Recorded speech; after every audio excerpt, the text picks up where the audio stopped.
Thank you for joining Higher Ground's Live 911 Tech Talk featuring Brookhaven Police Department today.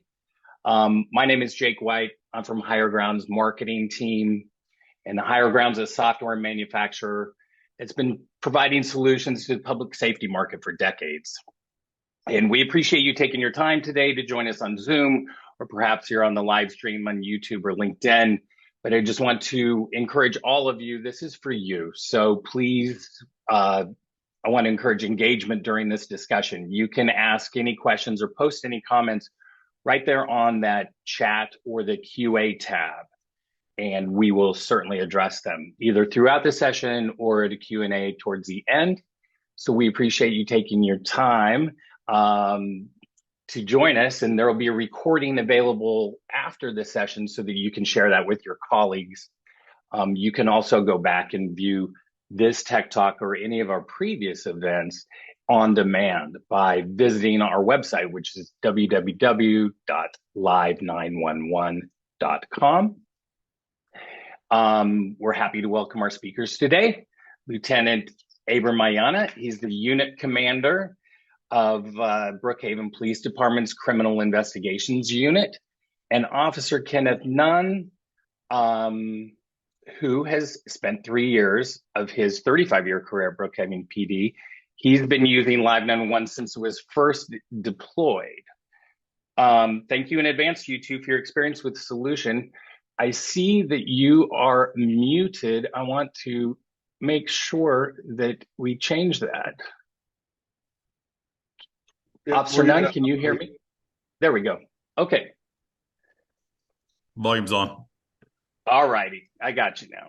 So I'm going to just start off, if we get kicked off this session, by just, if you could, tell me a little bit about Brookhaven PD and the geographic area that you serve. Yeah, so I'll take that one. Brookhaven PD is a fairly young agency. We just actually hit our 10-year anniversary this past July 31st was our 10-year anniversary as a department. The city of Brookhaven itself is located in Metro Atlanta, DeKalb County specifically. People say we're a suburb of Atlanta. If you've ever been to Atlanta, you know 285 is the bypass that encircles Atlanta. We're actually inside the perimeter, or inside that bypass. So I'm born and raised in Atlanta. I tell people if you're from inside of 285, that's not really suburbia. But if you came to Atlanta, if you've been here before, we're just inside of 285 on the northeast side of Atlanta, near Lenox Mall and Buckhead, a city of a little bit over 60,000 residents, 12 square miles. So it's not a large city, but there are a lot of people in that 12 square miles. So there's a lot of demand for public safety service. Like I told you, we're a fairly new agency, but we've also been very agile in adopting technology. And so we're one of the first agencies in Georgia to adopt body-worn cameras, one of the first to adopt a citywide license plate reader system. So when people come into our city, at any one of the entry points, they pass the license plate reader. And in partnership with communities, they got approximately about 150 plus license plate readers that provide information to the police department for investigations. Launched one of the first drone first responder programs in the nation, the first in the state of Georgia, the first in the southeastern United States. And so we've been very, very progressive in that fact. And then we were also the first agency in Georgia to implement Live 911. Yeah, right. How many officers and support staff do you guys have? So over 100 total sworn and unsworn or non-sworn. Sworn, I believe we're right at 89 right now, maybe 91. Don't quote me on that. It's between 89 and 91. All right, sounds good. Well, congratulations. Like you mentioned, I know you've been leading the efforts at the agency to incorporate all this state-of-the-art technology, and you were, like you said, the first agency in Georgia to use Live 911. So I just wondered, in general, as we get started here, how has Live 911, when did you start using it, and kind of how has it impacted your day-to-day operations? So we're coming up on a year this month, believe it or not. I'll only give you the highlights, and I'm glad you asked for Ken to join us because, you know, as a person who implemented the program and sold it, I can have blind spots to something because it was, for lack of a better word, it was my idea. And so the better person to tell you how it's impacted our service is Officer Nunn. So I want to give Ken, who's a frontline officer in our department, the opportunity to tell you what it's done for those who use it on patrol. Great. Officer Nunn, take it away. Good afternoon, guys. In my law enforcement career, you said 35. It's actually 25, so a little Oh, more to go. sorry. Okay. I'm aging you. Not I quite there apologize. yet. But I've seen law enforcement change. I have the ups and downs, but the technology, this is great. This is literally a game changer for us as far as uh, call response times, and also collecting the information that like extra information stuff that we need that may be overlooked or by switchboard. If they don't hear something, we might hear something different. It gives us real time information for us to be able to respond to calls. I know it's cut our call response time down probably in half. I'm sure of it, if not less. So it is a great tool to use. That's great. Your agency in particular has had so many great stories where Live911 helped reduce the response times. They're listed. You've had a lot of media coverage in the Atlanta area. And just for those viewers who have not seen them, you can view those videos on live911.com under the video section under resources.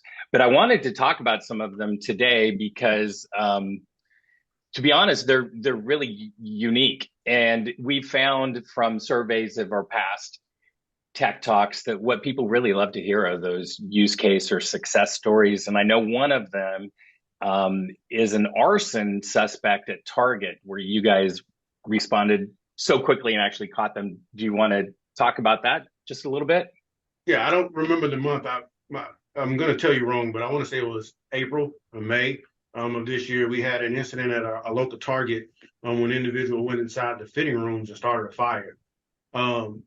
It's funny because when I tell the story live 911, oftentimes I find myself telling people the response times to these calls, and more often than not, it's sub minute, 1 minute response time. But this particular day, my officer was on scene within 3 minutes.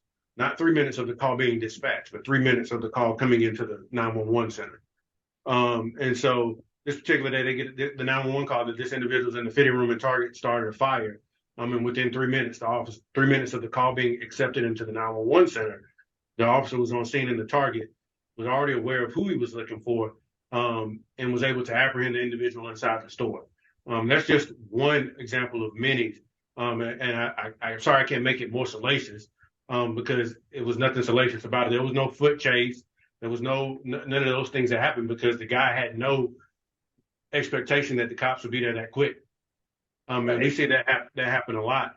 More recently, and I don't know if I told you all about this. We had a call on the night shift where a resident or citizen called and said they observed a group of individuals on the side of a local gas station with ski masks, and believed they saw a gun, and thought they were about to rob the gas station. And an officer who was listening to Live 911 got on that scene within a couple of minutes, pulled up on the individuals. A foot chase ensued. We caught two of the three and recovered one or two handguns. And I directly went to that officer the following it was two done. So yeah, two guns. And I went directly to that officer that following morning and said, "Hey, by chance did Live 911 factor into this?" He said 100%. I heard the call come in of these suspicious people. A suspicious person call is not a high acuity call. It's not a call for us that would generate a lights and siren response. Now, if somebody said, there are men with ski masks with a gun out walking into the store, then that changes the nature of the call. But just by virtue, you got to remember the era that we're policing in right now. You still have, the COVID virus is still going around. So some people are justifiably wearing masks. So somebody wearing a mask is not in itself a crime. In some places, prior to COVID, it was a crime in the state of Georgia. In addition to that, in the state of Georgia, it's not against the law to possess a handgun or a gun, period. So we have constitutional carry. So those two things in itself are not a crime. And so when that 911 call comes in, you don't get an overwhelming response with lights and sirens that justify that such an immediate response and a quick on scene arrival time. So instead, this officer, just by virtue of having Live 911, having awareness exactly where the call was coming in from, having all of the facts from the caller through their knowledge, training, and experience, said, "Hey, this is something I don't need to delay my response to," was on the scene within a couple of minutes. Of course, everything from that point transpired because It's not against the law to have a gun. The officer did not get out the car pointing guns at people, telling them to get on the ground. He got out to make, a tier 2 contact. And those individuals took flight. In the state of Georgia, that is a crime to immediately take flight upon the sight of a uniformed police officer. In Georgia, it's called loitering and prowling, which immediately gives us reason to take pursuit after those individuals and detain them until we can confirm and dispel that suspicion. All of those things that the officer knew by virtue of what the 911 caller said went directly into the officer's decision-making center, into his brain. So he was able to make good, solid decisions without filtered data. And that's important because we've seen tragedies consistently across the country in public safety and law enforcement, and specifically where information is not making it to the people who need the information to make decisions. And I think as a law enforcement manager, that's the most important part to me, is are we getting our people who are out here making decisions in tense, uncertain, and rapidly evolving circumstances everything they need to be successful? And for me, and you combine that with the cost of the program, it was a no-brainer. Very, very, very rarely in this profession do we come across no-brainers. And for what the cost it took for us to implement this system, this was a no-brainer. We started a drone program. That was fairly easy in the grand scheme of in my career. It's one of the easier projects, but Live911 was absolutely the easiest. Yeah, thank you so much, and thanks for sharing that situational awareness story. The more information, the better informed, the better response. Officer Nunn, I was just curious, in that 25-year career, did you ever have the ability to hear calls before, and what's it like to hear it now? Like, what new information are you hearing as an actual user? It gives me a whole new respect for dispatch, for the stuff that they have to deal with, the people calling in, just the crazy information that's given to them, and all the questions they have to go through. It's stressful. It's really stressful listening to that. But like in my career, no, not until Live911, I'd never heard a 911 call come through like that. And the amount of time frame from the call coming into switchboard, them getting the information, composing the call, passing it to dispatch prioritizing calls, and dispatching officers. We actually, listening to the call, can determine what Lieutenant was saying, whether or not it's actually a more prioritized call. Whereas we see something from a law enforcement perspective that switchboard, not having that knowledge, training, experience, wouldn't understand what they're listening to, what we may have, what we're walking into. So listening to that call is a huge safety situation with us too. It actually helps us out a lot. And you're getting information about what they look like, or are you getting information that you didn't get before? Correct. It's like we had one the other day I was listening to where we had a reckless driver, like a road rage situation, where the caller gave an intersection, which is right there at the borderline of the city of Chamblee and the city of Brookhaven. And she literally, I overheard her say, the vehicle is going northbound on Beaufort Highway, passing the CDC. That is deep inside Chamblee's territory. And about 3 minutes later, switchboard or dispatch officers dispatched one of our officers to the intersection, which is right there at the borderline. And I canceled it, and I canceled the call and had her pass the call to Chamblee, because we had no way to basically at that time to service the call. Right. That's great. All right. We've kind of talked about response time and improving situational awareness, getting those details. A lot of agencies in the United States, I mean, there's over 100 now using Live911, and several of them have credited Live911 to actually arrive on the scene and provide medical, attention. And literally, they're saying Live911 helps save lives. I wondered, do you have any examples in this almost of a year that you've used it where you can attribute at least Live911 to assisting and saving somebody's life? Not offhand. I can't. No.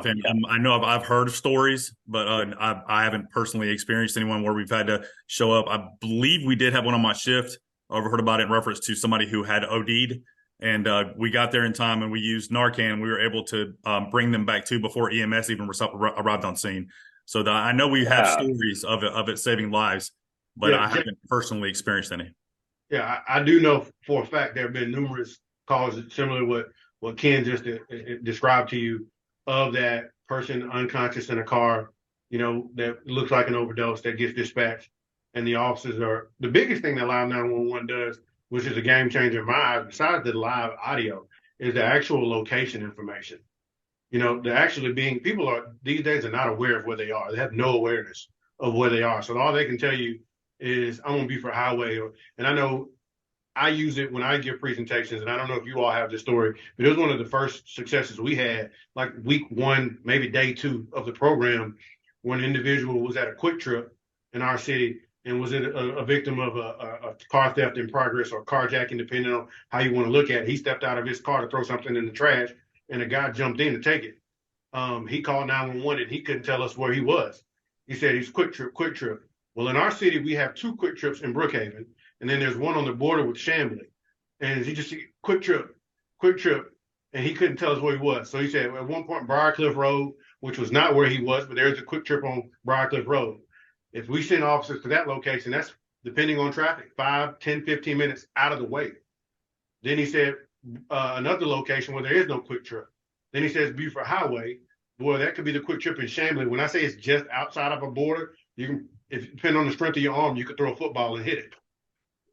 And then there's one directly in the middle of our city. With Live 911, there were officers in an adjacent shopping center who heard that call. They asked them, hey, is this type of call? Is it? I know exactly where it is, but is this is this something I need to go with my gun out, or is this somebody who is choking? I know the address of the emergency. Tell me what the emergency is. And for about a minute and a half, nearly 2 minutes, the call taker is begging this individual to tell them where you are. And the officers, you can hear in the video, and if you haven't seen it, I'll send it to you, where literally he's on the phone with 911 and he sees the officers like, yes, please come here, right here. And they get there while he's on the phone with 911 before they even determine where he's actually at. That's the power of Live 911. And so you take that and you transfer that into a situation where somebody's life is on the line. So in my current position, I ride a desk most days. If this technology, the things that we're doing with technology in Brookhaven, and we didn't start it. We followed the roadmap that Chula Vista made for us with drones and Live 911. It's a good map to follow. I tell people that all the time. But those things make me want to put a uniform back on and go out and police. Because now I know when you call me and you say there's a guy breaking in the car right now, I got a good chance that I'm going to catch him. I don't have to worry about when they say it's a robbery in progress or a car theft in progress. Yeah, it was in progress 5 minutes ago, 3 minutes ago. Or my favorite one, can you provide me a direction of travel? And by the time I get a direction of travel, they're already gone. Or the number of times I've been sitting in a parking lot typing a report and I see a fire truck or an ambulance pull up in the same parking lot where I'm at to go inside because somebody was in cardiac arrest. And I got an AED in the trunk of my car, but I never knew about it. Those are the things that make me want to put the uniform back on and go out there and do the job. Because like, hey, if I was good then, I could be record breaking now. This is great. I appreciate it. And thanks for mentioning, I think you're right. The location, being able to pinpoint the precise location of the caller in real time has got to be just as powerful as listening to it.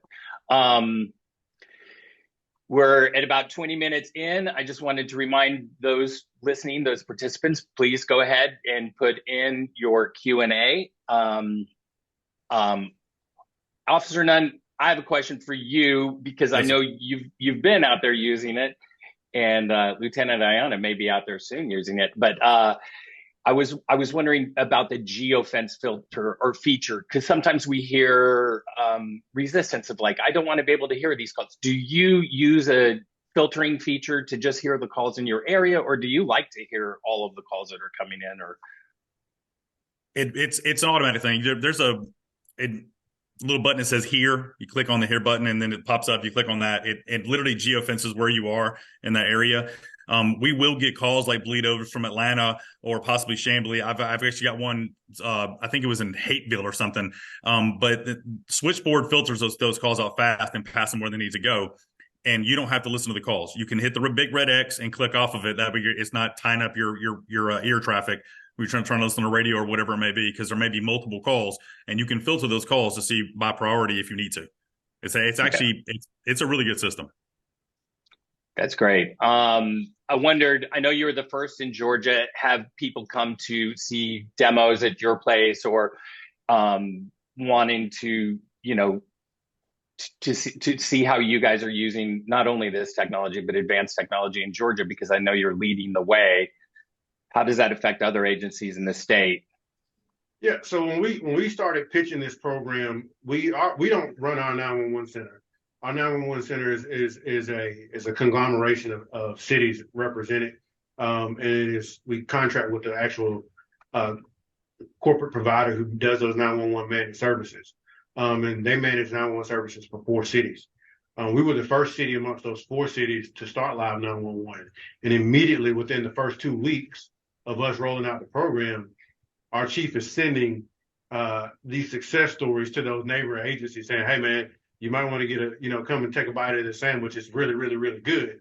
And those chiefs started getting really, really interested. They started sending their folks to say, hey, come and tell me come and look at this and tell me how we can implement this in our agency. One of the things that I constantly hear about, to go back to the previous question you asked Officer Nunn, a lot of folks are saying, hey, so do you all mandate your officers listen to the system? We don't mandate anybody to listen to the system, because the last thing we want is for somebody to be doing more than they can tolerate. And so you're already asking people to pay attention to the MDT, listen to the radio, So if then I throw another stressor on top, if you can't handle it, I don't want to force you to handle it, and then you make a bad decision or you have an accident or anything like that. And so we don't mandate that our officers use it. What I count on is that there's at least 1 or 2 people who will use it. You can count on me using it, and there are other people in other administrative roles in our department who are listening to it. And those individuals have access to a radio. So even if you can't take it, Jake White, in your patrol car because it's too much, there's somebody else, your beat partner, somebody else in this city at any given time who's listening. And all you got to say, hey, guys, there's an a car burglary, because not everybody speaks Georgia police lexicon. There's a car burglary, or an inter and auto, as we call it, in progress. Or there's a shoplifting in progress. Our shoplifting apprehensions have gone way up because we now, and in one particular area, there's a mass transit station that people get off, come into the local retailers, and then they think they can get out of the retail and get back on the train quick enough. Well, with Live 911, and then you layer drones on top of that, no. All we tell people is, oh, I don't know if I should call the police. No, call, because our officers can hear everything you say, and then they can determine what type of response is necessary. So don't feel bad because you call the police. What we don't want you to do is wait 15 to 20 minutes once they've got on the train and they're 2 stations up, because you were, should I call the police or not? And so it's really a game changer, and people love it. And to give you an example of how much people love it, so I'm one of the administrators on the program. I've had people email me or text me at 12 o'clock at night and say, hey, Lieutenant, I can't log into my Live 911. Can you reset my password? Wow. That's how important it is for them. And then if I don't respond to the email or text message within an hour, I get another one say, hey, I don't know if you sleep or not, but I know you tend to be up late. Can you reset my password? And then a couple of times I'll joke with somebody and say, I think we're thinking of discontinuing the service, just because I know they're going to come to my office. And I'm like, why would we do that? It's a game changer. And it's crazy, because the folks who really like it are the people who've been around 20, 25, 30, 35 years, who are like, oh, I've got one person, when they talk about it, they shake their head. It's like a life-changing experience for them. Thank you so much. You guys, these are really excellent stories. Let me pull up this slide for the Q&A, just so that the people that are watching can see. If you would like to get a demo of this product, you can log on right there. You can also contact Mike Hallowell, who's our VP of Sales. His email address right there. If you have any further questions, let me know. But I do have a couple questions as we kind of wrap up, and it's really kind of smart, because we've been talking such high level or in detail. But one question is, how is Live 911 accessed in your vehicle? So, Officer Nunn, do you want to take that? Sure. Oh, sorry, sir. I had my mute on. It's directly on the laptop. It's just one of the open fields, and as the calls come in, a little box will pop up and it literally shows you the address where it is, And normally, if you're depending on your territory, if it's adjacent territory, you know where the address is. You click on it and it goes directly to the actual screen, and you can listen to the call. You can actually minimize it and keep doing what you're doing while you're listening to the call itself. It doesn't take up your screen. You don't have to click on it at all, and you'll still be able to hear it. The call will still proceed through, and you'll be able to audibly hear the call going through and see if it's something you may be close enough to assist with, or possibly say like you're on the south side with us. And like Lieutenant said, our shoplifting, we have there's a couple of areas on the retail side on Peachtree Road. If the guys up north are busy or not listening to Live911, we have a talk around channel outside of our cars. I'll go over there and advise them, hey, you guys got a shoplifting in progress coming out of the Walgreens right now, and try and give them a description of them if they're not listening to it. Or I'll pull them from the main channel to the talk around, so that we'll try and get somebody over there to try and catch it in progress. It's really, really a good system. It's helped us out a lot.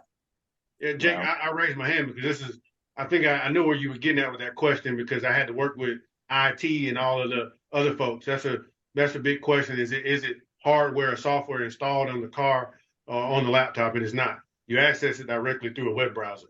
So it's just like going to your Gmail or ESPN.com. They give you a unique web address that's like Brookhaven at whatever, and that's how you directly access it. So there's no need for IT to touch the laptops or anything like that. It is set up directly through a web browser.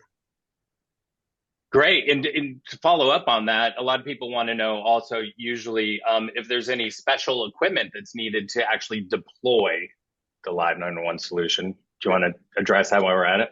Yeah. So for us, the only thing that we had to do was get a server and take the server to our Peace app and say, hey, can you install this on the server and get AT&T and come hook it up?